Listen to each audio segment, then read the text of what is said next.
लोक म्हणतात सावरकर हे स्वातंत्र्य सैनिक होते, गांधी, नेहरू आणि बोस यांच्या तोडीचे. पण एकदा इतिहासाचा दुसरा पैलू पण बघूया ना.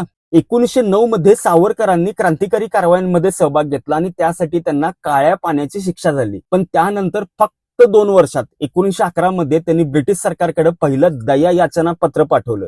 त्या पत्रात त्यांनी ब्रिटिशांप्रती निष्ठावान राहण्याची इच्छा व्यक्त केली आणि सरकारी सेवेत काम करण्याची तयारी दाखवली. प्रश्न असा आहे की हा स्वातंत्र्य लढा होता का नोकरीसाठीचा अर्ज होता?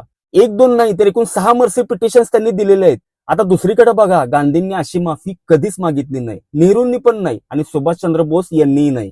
पण सावरकरांनी वारंवार दया याचना केली. 1924 मध्ये सुटका झाल्यानंतर त्यांनी हिंदू महासभेत सक्रिय भूमिका घेतली. त्यानंतर राजकारणाचा केंद्रबिंदू राष्ट्राऐवजी धर्म बनत गेला, अशी टीका अनेक इतिहासकार करतात. 1942 मध्ये भारत छोडो आंदोलन सुरू असताना गांधी आणि नेहरू तुरुंगात होते, पण सावरकरांनी ब्रिटिश प्रशासनाशी सहकार्य करण्याचा सल्ला दिला. दुसरीकडे सुभाषचंद्र बोस यांनी आयएनएची स्थापना करून ब्रिटिश साम्राज्याविरुद्ध स्वतःची सेना उभी केली. त्याच काळात सावरकर हिंदू युवकांना ब्रिटिश सैन्यात भरती होण्याचं आवाहन करत होते. त्यामुळे अनेक जण विचारतात त्यावेळी खरा शत्रू कोण होता.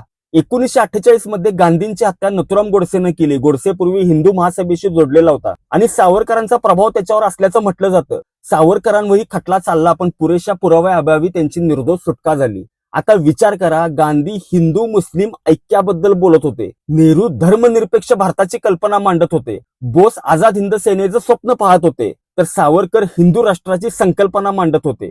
म्हणून फक्त तुरुंगवास हा एखाद्या नेत्याची महानता ठरवत नाही, त्याचे विचार, त्याचा त्याग, त्याचा निर्णय, त्याचा वारसा हे सगळं महत्वाचं आहे.